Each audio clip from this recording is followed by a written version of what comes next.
किसान आंदोलन का शंभू बॉर्डर पर आज 10वां दिन है। किसान नेताओं की तरफ से बैठकों का दौर लगातार जारी है, क्योंकि कल ही कृषि मंत्री की तरफ से यह कहा गया है कि वो 5वें दौर की बातचीत करने के लिए तैयार हैं किसान नेताओं से।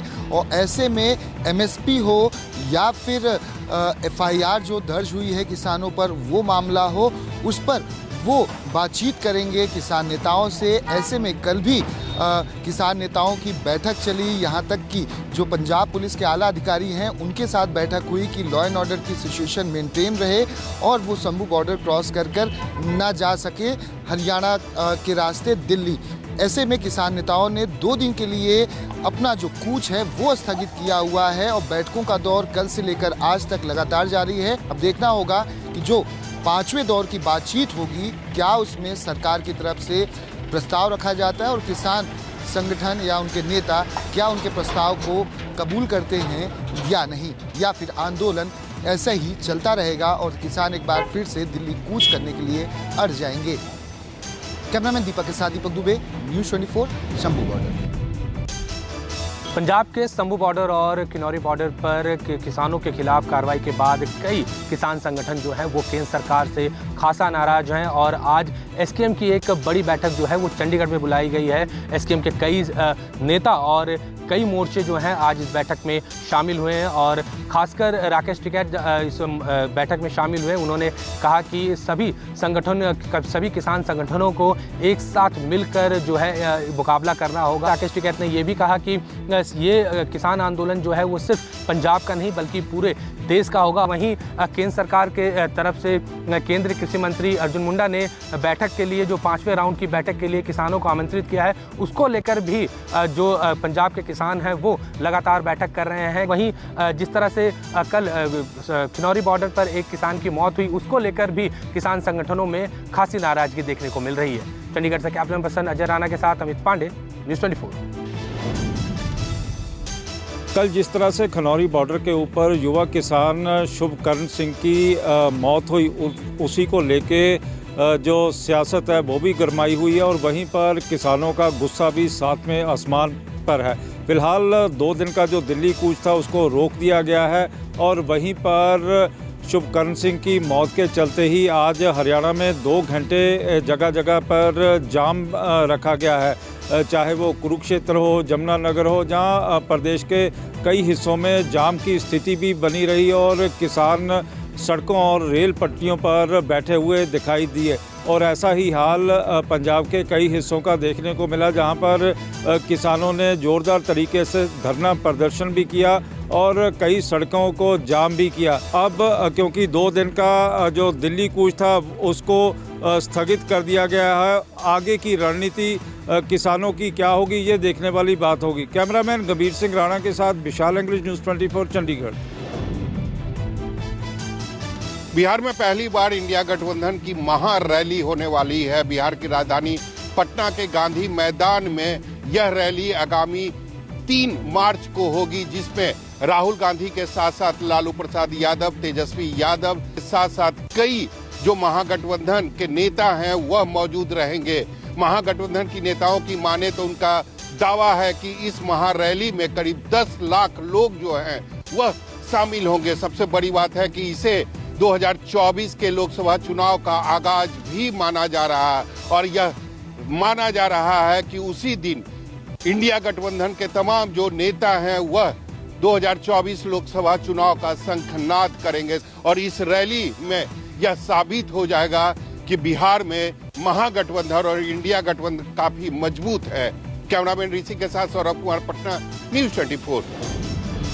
लोकसभा चुनाव घोषित होने से पहले बीजेपी ने पार्टी का धुआंधार कार्यक्रम लगाया है।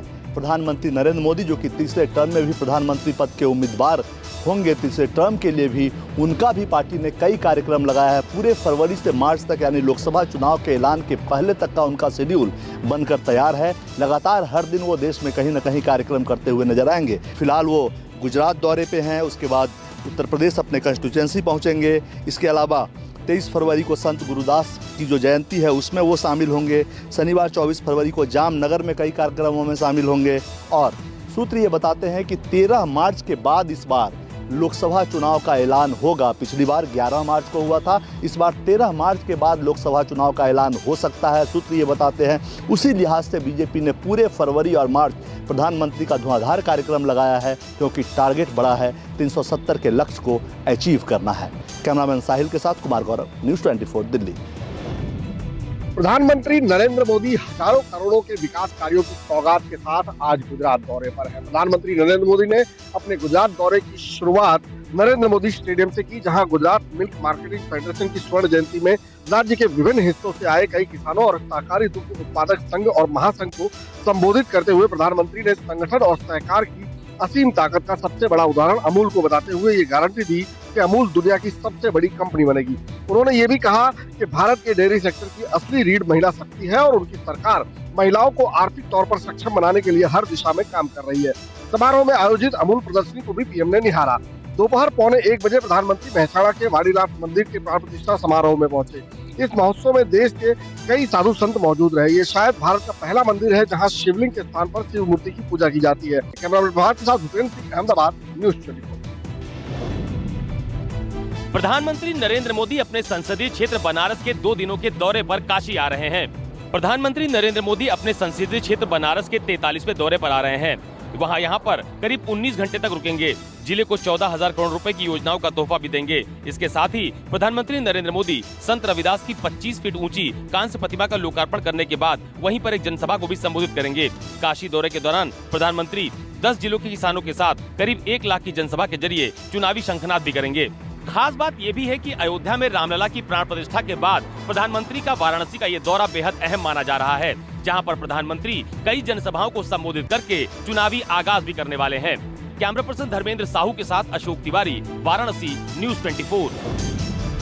लोकसभा चुनाव के मद्देनजर कांग्रेस और समाजवादी पार्टी के बीच 28 सीटों पर शेयरिंग तो हो गई, लेकिन इनमें से एक सीट जो कि मध्य प्रदेश की खजुराहो लोकसभा सीट है, यहाँ पर समाजवादी पार्टी अपना कैंडिडेट मैदान में उतारेगी। लेकिन ये जीत की राह यहाँ पर इतनी आसान नहीं है, क्योंकि यहाँ की बात की जाए तो यहाँ से मौजूदा स्थिति में पिछले चुनावों के नतीजे बताते हैं कि बीजेपी का यहाँ पर लंबे वक्त तक कब्जा रहा है। दूसरी बात की जाए तो यहाँ पर बीजेपी अब नए तरीके से यहाँ पर एक समीकरण बिठा रही, जिसमें अमित शाह 25 तारीख को इन्हीं जगह पहुँचेंगे और खजुराहो पहुँचेंगे, जहाँ पर आम सभा करेंगे और लोकसभा चुनाव को लेकर जो तैयारी है उनकी बैठक भी करेंगे। अमित शाह का ये दौरा काफ़ी अहम माना जा रहा है उस वक्त, जबकि जिन 28 सीटों पर शेयरिंग हुई इनमें से एक सीट मध्य प्रदेश की खजुराहो लोकसभा सीट है। अब देखने वाली बात होगी कि इस सीट पर किस तरह से मुकाबला देखने को मिलेगा। कैमरा पर्सन कमलेश व्यास के साथ विपिन श्रीवास्तव, न्यूज़ 24, मध्य प्रदेश।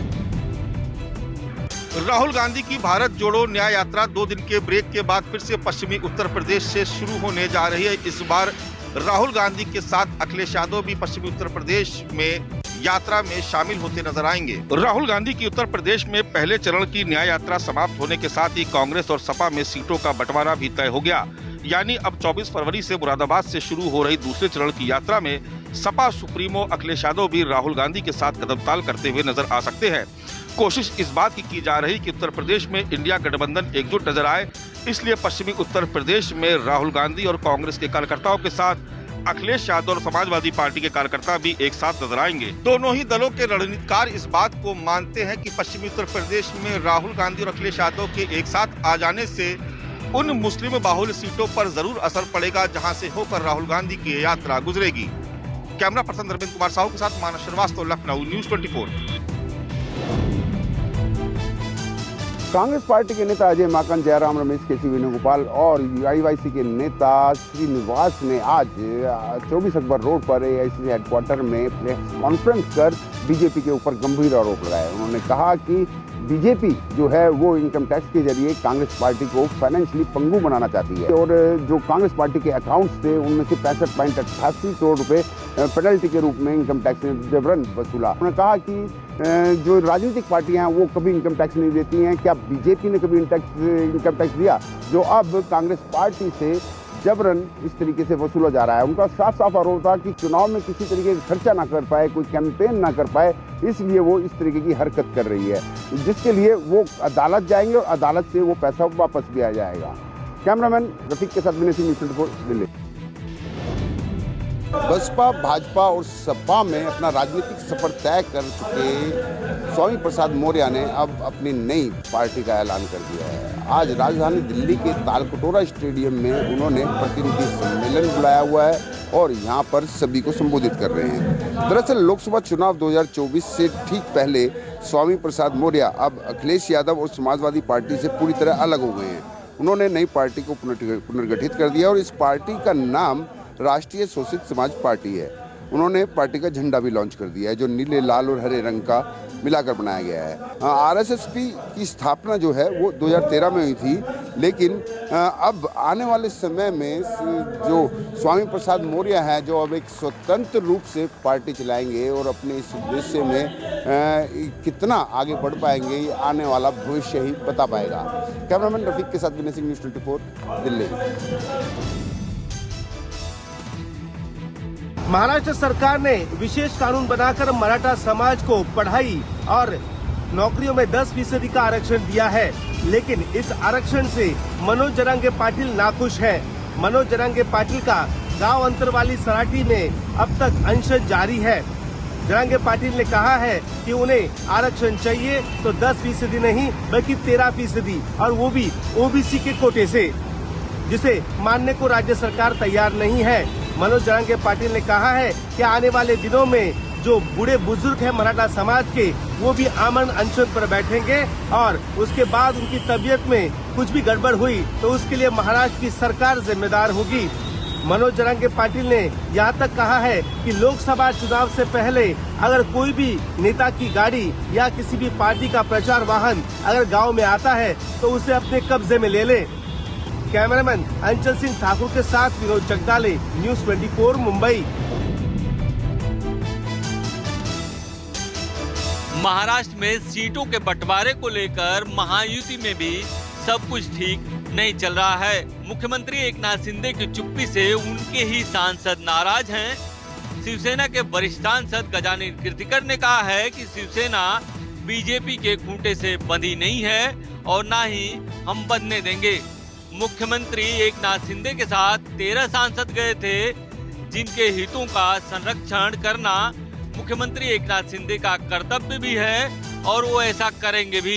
गजानन कीर्तिकर का कहना है कि 2019 के आधार पर ही फार्मूला तय होना चाहिए और शिवसेना एकनाथ शिंदे गुट को कम से कम 18 सीटें मिलनी चाहिए। कई दिनों से मीडिया में चर्चा है कि महायुति में सीटों के बंटवारे का फार्मूला तय हो चुका है, जिसके तहत बीजेपी 32 सीटों पर चुनाव लड़ सकती है। एवं दिलीप पावरे के साथ इंद्रजीत सिंह, न्यूज़ 24 मुंबई। दिल्ली की 7 लोकसभा सीटों पर आम आदमी पार्टी और कांग्रेस के बीच में गठबंधन लगभग तय माना जा रहा है। सूत्रों से मिली जानकारी के मुताबिक आम आदमी पार्टी दिल्ली में 4 लोकसभा सीटों पर और कांग्रेस 3 लोकसभा सीटों पर चुनाव लड़ेगी। इसको लेकर मुकुल वासनिक और केसी वेणुगोपाल ने कांग्रेस के राष्ट्रीय अध्यक्ष मल्लिकार्जुन खड़गे से अहम मुलाकात की। हालांकि आखिरी फैसला कांग्रेस का शीर्ष नेतृत्व थोड़ा और वक्त के बाद करेगा, लेकिन बताया जा रहा है कि गुजरात की भावनगर और भरूच में से कांग्रेस सिर्फ 1 सीट देना चाहती है, जबकि आम आदमी पार्टी वहां 2 सीटों पर चुनाव लड़ने को लेकर अड़ी हुई है। इसको लेकर दिल्ली में देर शाम में अहम बैठक होने की संभावना है और उम्मीद की जा रही है कि अगले 24 घंटे के भीतर दिल्ली की 7 लोकसभा सीटों पर आम आदमी पार्टी और कांग्रेस का संयुक्त प्रेस कॉन्फ्रेंस होगा, जिसमें सीटों की संख्या का ऐलान कर दिया जाएगा। कैमरामैन अविनाश राणा के साथ ऋषिकेश कुमार, न्यूज़ 24 दिल्ली। हरियाणा विधानसभा में विपक्ष के नेता भूपेंद्र सिंह हुड्डा ने जिस तरह से मनोहर लाल खट्टर सरकार के खिलाफ अविश्वास प्रस्ताव का पत्र भेजा था और आज क्योंकि बजट सेशन का तीसरा दिन है और आज अविश्वास प्रस्ताव पर चर्चा भी शुरू हो गई है। सबसे पहले शुरुआत कांग्रेस के विधायक बीबी बत्रा ने की, जिन्होंने कहा है कि इस समय राज्य में किस तरह की लोगों को परिस्थितियों का सामना करना पड़ रहा है। वहीं पर उन्होंने करप्शन को लेकर भी सरकार को घेरा और इसी के चलते ही कुछ नोक-झोंक, चाहे वो मुख्यमंत्री मनोहर लाल खट्टर हों, जहां विपक्ष के नेता भूपेंद्र सिंह हुड्डा, जहां उप मुख्यमंत्री दुष्यंत चौटाला के बीच भी होती हुई दिखाई दे रही है। फिलहाल अब सभी की नज़रें हरियाणा विधानसभा पर इस अविश्वास प्रस्ताव पर लगी हुई हैं। कैमरामैन कबीर सिंह राणा के साथ विशाल इंग्लिश न्यूज़ 24 चंडीगढ़। राजस्थान में सत्ता में आने के बाद बीजेपी ने अब लोकसभा चुनाव के मिशन 25 की तैयारियां शुरू कर दी है। इसी के तहत बीजेपी की कोर कमेटी की बैठक इस दफ्तर में हुई है, जिसमें पार्टी के तमाम बड़े नेता मौजूद थे। अमित शाह भी राजस्थान आए थे और इस दौरान उन्होंने 3 क्लस्टर की बैठक ली थी। उसके आधार पर जिस तरह का यहाँ के नेताओं को गाइडलाइन दिया, उसके आधार पर पार्टी अब कोर कमेटी की बैठक में विचार कर मिशन 25 की तैयारियों में जुटी हुई है, ताकि राजस्थान की लोकसभा की सभी 25 की 25 सीटों पर वह जीत हासिल कर सके। यहाँ तक कि जो पिछले 2 महीने में भजनलाल सरकार द्वारा नदी जल समझौते को लेकर कई अहम फैसले लिए हैं, उसके लिए मुख्यमंत्री का आभार जताया गया है। जनता की अपेक्षाएं बताई गई है। यह भी बताया गया कि किस तरह के वादे जनता से विधानसभा चुनाव के दौरान बीजेपी ने किए थे और उन पर किस तरह से आगे बढ़ा जाना है। अपने आप में बड़ी बात है कि बीजेपी मिशन 25 की तैयारी में जुटी हुई है।